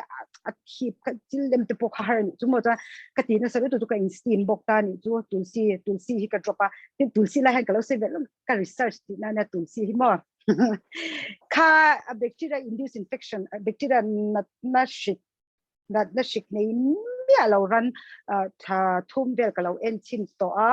an thi sen song test beka natna shik nei mi alo khan natna shik ka chiu ta tulsi mang khan ke en kol ve na to ni jabalpur khan mo research ka lo ti na chu ta chuan ka findings ang khanin tulsi hianin analgesic property and ya number 1 chu na chokna number 2 immunomodulatory property omza chu immune system ti chak theina property ania pathumna anti inflammatory property heng property pathum chiang lu tukin thil dang tam tak achat na ba ka khan anei ti choni ta chan tu na phe chan ke ma chu ni lo na tulsi chu ayurvedic dam mo khatro he tu na chan medicinal plants ko vela hian alert ho je to ta hi pg ke ti lai khanin pg students kha department sha pharmacology te medicine te students som paru vel khan medicinal plants kan titani e tulsi pe chu brahmin ho chan hindu adu chan tinreng dam do edu khan ma lai chang khan he pot pakhata te po anin chunga an lo da an pathian biak deu ni chumo chan ke ma chau kan lawa sa rama te po tulsi lo zir chang an tulsi chau kha ka ti lo ta he dang te po ni amrita him na ti kha ka ka soi tum de zo kha tulsi ka chu ka ti ni wang ka shi chang ve kha ta mo chu ba chanin tu na hianin tulsi products hi company shang pa aron siam to re ni moi negotiate sunrider et shang aron siam to ta kha tulsi kha steam na khanin ka drop steam inhalation ki achal to ka mo steam kha ka steam cha ta dikha tui hu hi blue khan mai thro chanin khoi lai hai dam do eng ma dang ka mang lawa ti khan pathial khoi na zara kalau dam mai ka chung ti po kha pakhat te khan an shitla ti khan ai shitlan chok ta ring me every ma sengin I pathian khoi na zara eng e batleng lawa kanin en kol maya ti khanin kan dam vele ze maya kha in en kol na hi om lo mon te tin he ka soi du le bok chu dikuma ti to khanin ta ni chu WHO bok khanin hydroxychloroquine kha aron soya ati based on WHO ne hydroxychloroquine kha effective India ramating US kha exam ye cha komo acha le chau kha hydroxychloroquine WHO khan atha to ma satu ka WHO zo mo WHO ni o chan chu ka follow ve lo mo cha WHO ati te ya Donald Trump hi mo mi han ai pro Trump hi min ti thire pro Trump te min ta pro Trump ne lo na Trump te chu science she lawa indi kuma pon disinfectants in machine ti thelo mi te poti tong khai chai me a sha lo na cha she lo ve top zer me chin ta White House briefing ni tin de tho ane hi kamis ngai lo ni chi shem kamis ngai lo shim shim ta ane hun na ha ni ten anga tlai pizan po zing po ka thau ze ta kamis ngai lo shim shim ta peng leng pu ti ta ka khatia ro ti ka aron sele ta pong po abula khanin Anthony Fauci ding be te ngani chu soi lai khan le mo khalai ka chan Anthony ne na an relationship that lai khai shem president khala ni bok mo president lai khan ta an relationship khala that ta ni chan kham Fauci po kha nya chan tu soi na hun po kha pe ve chin ta chanin khanin hydroxychloroquine ka an lo mang chho ta ni heta amak tuk tan khan nang chui thiar zawa puma tan chu I shit ta email sha ngei doctor te po ina hydroxychloroquine ivermectin effective ani ti kha anon effective pe tiom za chumo en virus dam do ani mo an lo ti le ani bia lawa virus dam do ani lawa antibiotic ani nge ivermectin pe chu ru lawan ta ni extendo parasiticide kan ti ta ivermectin chu pon lama shik le achung shik that tu mo extendo kan ti kher ni chu pon le chung kha lo ni mai ta chanin hey Maro chu kha coronavirus kan mishing immune system kha alo ti nyam tan chu mo alo ti nyama anat na dole to khol alo chawta na dang kha ron tlak bok the ni chu na ri ron tlak bok tu kha hydroxychloroquine mang han an lo en ko an che kam chu Zoram han an pang che ivermectin tu an pang ka changa I an protocol la khara tere mo Zoram han mo hydroxy hi atil to lo mai the chan chu atil to mai the dam doi lo mang han kho ve ngai thlat to mo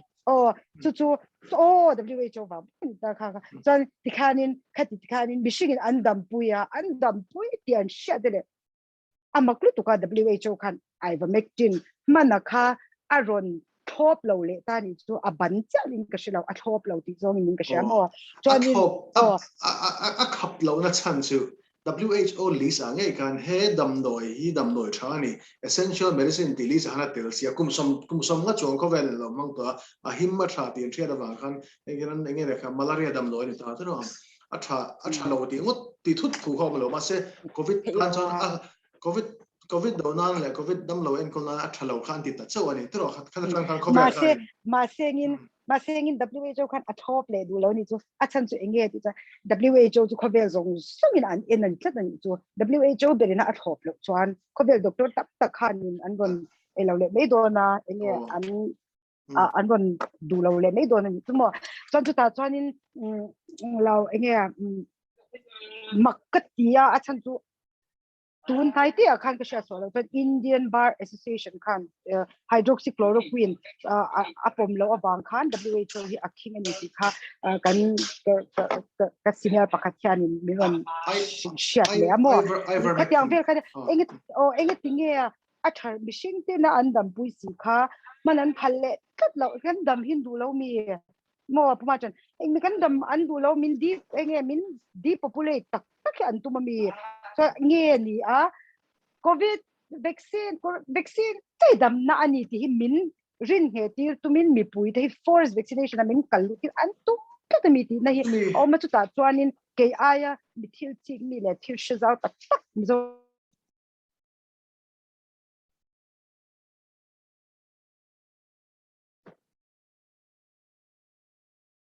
correction chiang lo khai ka duangin kan connection chiang kwang lo de la ka Dr. Damika kan chunjom thelo ma chu ale pe ka chunjoma kan tianga ka Dr. Damisoi no karin khowela hianin an ami coronavirus he COVID-19 kan ti mai hi kan damdoi lam thiam te na an enkol na hi mak deuh mai oma begin WHO atanga kan thuron kan don hi hydroxychloroquine atira than ti te nuwa ivermectin thalo na thelo zong le damdoi nang te kha an man lo tu ti khan an sei ta vel ka ma se atak taka chuan vaccine an siam chu ma po khan ami hydroxychloroquine te le engene ivermectin le dang zinc ti te engene doxycycline ti te le damdoi vitamin D te na enkol dam hi sang sing anuai tel an tong chu amak ta doi tel pon ni tong chu India ram kan chut phei chun engene achina khan Dr. Damikhan sei ama enkol dan kha aten khan vaccine tel lo poa in enkol dam thei natna ni na hi khovel hianin Australia amoti mai turin tam tak chuan I vaccine on ni lo chuan tinga kan in ban ti hi zona om le thina ma se vaccine lova in enkolamo in ven hi thil thei ania tin damlo pon ain enkol dam theya mani ya kan thian pa pakhat chu an nu pa in an covid khan kai an positive kar thumvel liamta khaniam chuan hemi Australia rama ngeni ivermectin le damdoi dang manga encol hi doctor eng claim anoma chumi claim tezing pakhat kamel hriat temela ma thak pajur changla man a number te ka hriat ka pe ka chen pa chu a phone fata chu doctor chuanin ivermectin le zinc le doxycycline le vitamin D hiat so chuanin a leina po kha ado pharmacy big te kha ni le ngaya chuan ka ni chu na en kol dam veka chuan ka ni chu en kol ein khung chung khan sarkar doctor le sarkar nurse in tu tin phone police in check reng boka chuan maktu chu khadam doi khan dam pui an that pui ngei di po wena kan hrachiang chu atni som pali nge som pa na ka chen te che lo sarkar doctor lam te chuan ei chok thei to an ti nge nge ya to a pe chon na te pon kal le vek to chuan adi khat na gan hi da vel khanin chu enge ad chinchang ngai vena phone to nurse khan ivermectin kha ei to su ti na hril ni chu kan thiat pa anh đã chẳng him tu đâm đuổi rồi cả từ đó mai là tuổi rồi mình không phải là hắn mặc được chứ WHO te America mà CDC te tin anh nghe này FDA te poni chứ tin Australia mà chân anh TGA te poni là anh sarkar health department chum chum chân vaccine sau cả anh thọ anh soi môi đang zong cái chuyện mệt vách cái này anh thấy anh nghìn mà sẽ Ami vaccine hi ala du amo lak mamo te pon mai thaya an du le an mamo ni hi chuan in a tharenga mara chu he natna hi invent thei ania invent na po olsam te tak tak ania tin nat pon in enkol hi olsam te tak takin ahun te in enkola adam doi dos dika in doctor ina a enkol chuan mani ein cho khachu a felbel lova doctor te kan ni ngot lo chuan khatianga ahun te enkola a dos dika enkol chuan hrisel thapa nga phei chuan olsam te tak takin ein enkol dam the ni mi hi khovel hianin a pom du lova Zoram po Zoram chana ziom de wachan chu kha chana doctor damisei do khan ingani vitamin C le ingani Steven Heller and si tu hu hi pa khatianga in enkol dam kha tam tak na ma tin na po nei lo dam te kha tam tak no mani khal chang got po khan vaccine tel lo in kol dam the ni kha chianga tin na chira kan se kan thian pa tenu pa po ivermectin dam toy le zinc le doxycycline le vitamin D le vitamin C potel mai thai ka che lo tu tiang mang chuan doctor in kol dama chu na china kan se doctor Darrell DeMello phei ka chuan the vaccine telva in kol dama katiang nam do sang le nangma taksa ina abei let na mga inne to chuan itaksa khan ane to vaccine la ngai lo tin so ya tin UN dilo WHO le CDC tele Australia sarkar tin India ram sarkar poni karinga hianin covid kai to dam le hi akai le theiam ti zona an chan nan chu voin thleng pon kalo en ken non le an sei dan chuanin kan hriat china chuan kai hi an mai thaya a thaya mar chu kai hi an sei tur hi awang hle ti zong in an sei shama mar chu an hianin ingani to Dr. DeMello tin no damlo sang ru chuan enkol dam to te tin America rama enkol dam chiang kuang le polang hial te po ingani indina damlo enkol Dr. Pierre Corey te Dr. Paul Marik te tin Donald Trump enkol tu pakhat Dr. Vladimir Zelenko Judah Pachal chung te po chan an saya ti khanin an enkol dam to kha an mani an natural immunity khan nei ti khan an saidan zelani ya chuan in America rama in enkol hetilam panga asu chu pakhat le chu Dr. Peter McCullough an dia chu phei chuan saidan chuan hemi kai le an sei hi antigen test le a sequencing kami a sequencing a chu chiang yani ti en tura an ngani microscope at the ponyang chu katiangan ti atanga kaile soitur hi fin fialom lo ti atini tiang khop chu ani laya kaile athei tiang zonga kan ngai te tin ke mania immune system ke mani taksa ina adon he to vector nu puwa damdoi damdoi kan te mai thina ai vaccine kan chiu in chiu le ngai anga kan soi chu a sign zonga ngai to hian thil in mil the ngai ni lo ni chon na china kan soi zo ya him le him lo chun cha ha ngari thu pui lian lu tu kan ya zani kan soi vek man lo bai thaya a him lo anti ka a him hanti don chon clinical trial ala zo lo wa tin a him lo na hi a him lo ani ti fin fia na hi khovela mi andam doi lak an vaccine lak tanga darkar som america chon darkar som li pariat chung khan za som li vel thia chon in darkar som changa ka sai so ta gen kar kha chung vel ang ani chu anin za som ri panga vel thil ti kha an chu dan ani chu chu thi hi azat khan en lo changa sai thei mai lama chu mi vaccine lak awanga harsat na nei taksa lama harsat na nei damlo na rang nei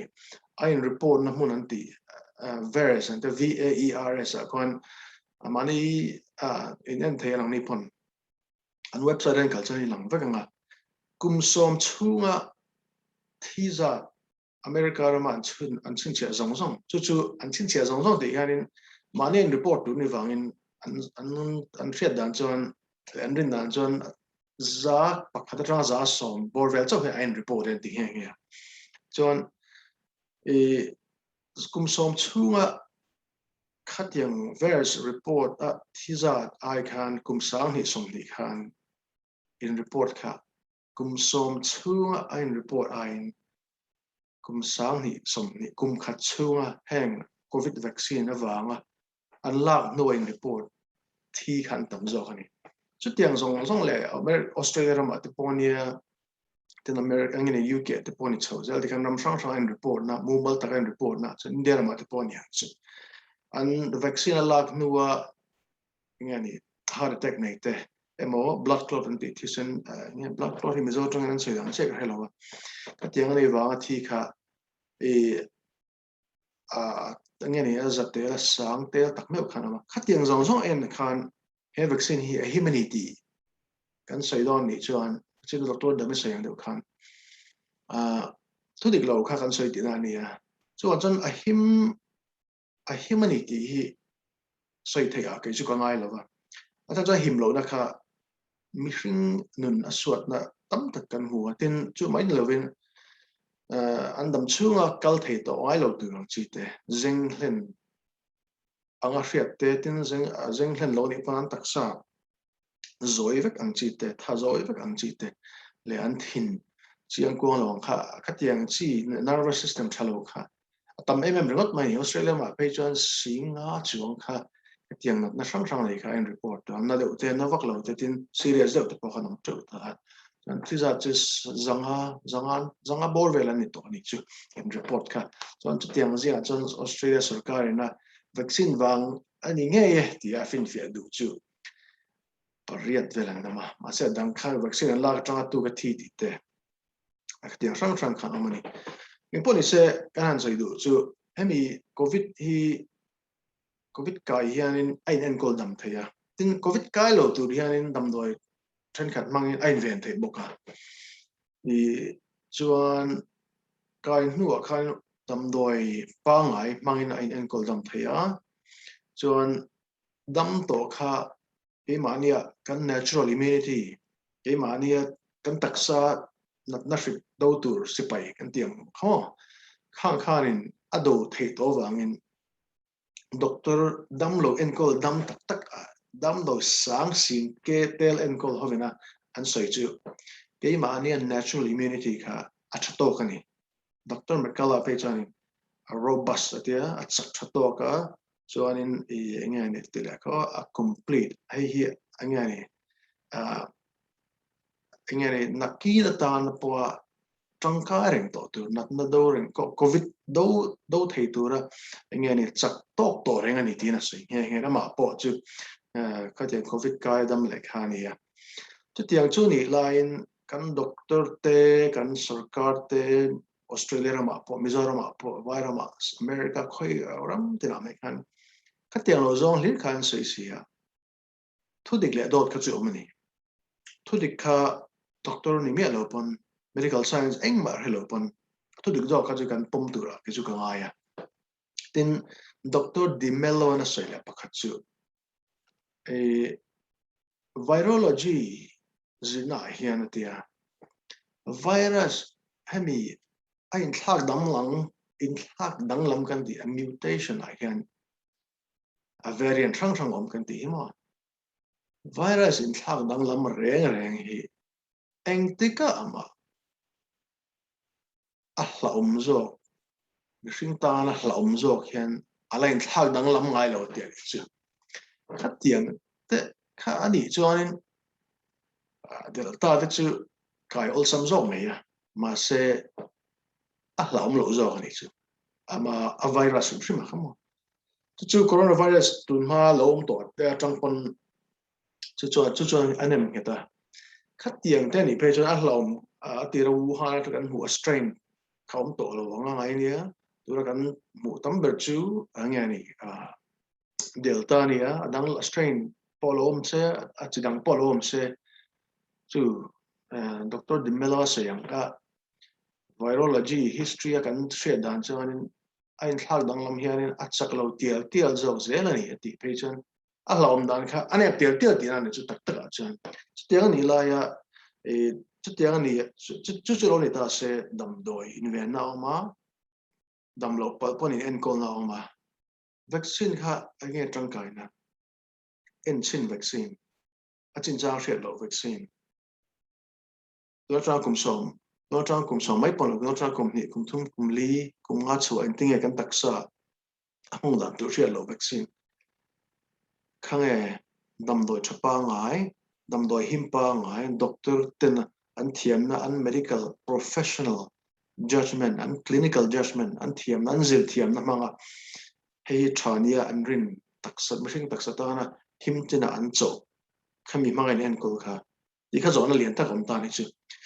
chira han pidami sei le bok chu WHO khan in an sei an angani hydroxychloroquine le ivermectin kha athalo ti khan an sei sa an sei wa khan khovel ram tina do tho an manglawa sarkar in khapa mun than khala pechen chira sei khan kan thian pa chu hydroxychloroquine lo ivermectin zo a e khan tura dam puyan anu bain adam puina dam doi kha sarkar nurse chuan e to su tina te ashilani chu etiang khop khanin kan dam hian du nge du lo ti zon pom ta tin vaccine hi sei khan ala du nom chuan athreng atin lamamo lak mamo po hen mai thei bokka tu deng ho jinga chuanin chu deng ho an la ni chuanin an chela threshed na thiang tak manga an doctor ten na in rona an la ni chuanin enga ni dem na tur nom lo mai thaya mar chu research pa ngai kumla lo pang lo apo research pa ngai tan chuan vaccine ni lovin dam doi thapa ngai dam doi himpa ngai khovelina kum som tamalo hmel thriat to dam doi le doctorina acho chu tiang dam doi manga doctorina min en kol kha inven na le in en kol na omani ti hi karin hril lo chuanin vaccine chau hi dam doi mo inven na mo in en kol na ngai na om ta sab rama poni thava chu chuanin ngai dan ding lo min siam ni ka ria ke chu chon atom nan chon it ka mu dan chuan doctor ka nilova iten medical science ka zelo boka ka shelo boka ase ka hriat chen chu thu tak le do ta hanin ka bukta ni vaccine chau hi inven na mo en kol na mem adik lo phat hydroxychloroquine te china Dr. Damina man nge azithromycin te tin ivermectin te tin zinc te tin quercetin te cái tiếng đầm đồi sang sang mang in COVID là bên America ra mà te tin India ra mà te po tak tak cho anh nè đâm lâu amak ta đuôi te lần lâu en call đâm tổ na hi phim phía na cái chỗ cái ngay à chỗ cái doctor thì hiện nay chúng ta doctor đâm soi khan poison takin van tlang a soi se an lâu là toni pon Zoram la lâu lắm tâm tak an lâu mà tin Shillong te po ni kun sang sang mizo fa te kan lom lo la ala lo an lo ma hang lo ho te na ain vena ain en ko thinan kanin vaccine kha sarkar na promote du ni pon kha chu kalpui mai se ma se vaccine chau tia kanin fil do ni chuan kha chu thudik lo do da kangaya achan chu thudik lo ni me ma thudik lo ti an hrian soi lu ni chuan do an soi dina ni ta kan doctor niamo kan sarkar ho tu ten niamo ten kan pastor te po ni se kha thudik le do din kara kha chuan ei chu thudik zo kha kan thang tu ra kangai ei po ni se nakina remchang Dr. Dami kha kan KAWMNA ani kha pathology te lo zir to ni a ten virus le ten bacteria le khatiang natna in en ko angeni natna chungchang an zir tanga an mu le an hriat te kha anin min fia zok se ten kan ngen du bok chu Dr. Zoram te po ke a hriat tam thak no ma engeni ami chungchang hian in ngai dan in soi ngam lo ni pon in soi chho du lo ni pon in chel la hriat na khanin engeni atur chau ni chuan ki chu hemi chungchang a thudik hi mipui min hrit turin kang en du chawa min pui min hrit in hria in hrit du in soi du lo ni chuan in chel la hriat na khanin ingeni thiam chan tir chau ni chuan angai na ka thiam thei lo ni chu tiang lai pon ni thoba kan thian te pon ma Christian doctor eng ma za da ma ingeni vaccine chau hi en ko na ni zo sarkar na soi itu de kan ni lo ti soi du lo soi lo tam ta kana ma amak ti da lek thin ki chu khatianga thudik le do din ka ra ni khachuan sarkar ina mala na chu kal se mar mi pui na du than na nei thina tur kan du than na him le tha omra ga ni ti kha doctor ta phaisa in chiang ma de ni lai mi pui min shil lova mi pui ina kan thelo hatia mi pui kan mo thi thil dik lo mai pon lo thil dik lo lian tu ka ki su kangai ni kanin ka han upload nga YouTube ate soizom du kan pon soizom ila kan doctor te pon soi ve chiang zok soi chiang ve zok se trying ka hria chan chu an ni kha zir te ni tha chiang zok ka mar chu mi chung cha hian dot he kan ring dot ni chuan kan thudik ring tu rom ring lai dot in shrila in zirtira thudik lo zok pum tura ram pum mai khovel pum mai kalngot kha thil dik na thein alang lawani pon se kan soi chun zom lenga remchang Dr. Dami KAWMNA kan tumanga kan ngai tu ho le don ni mang tha ve gole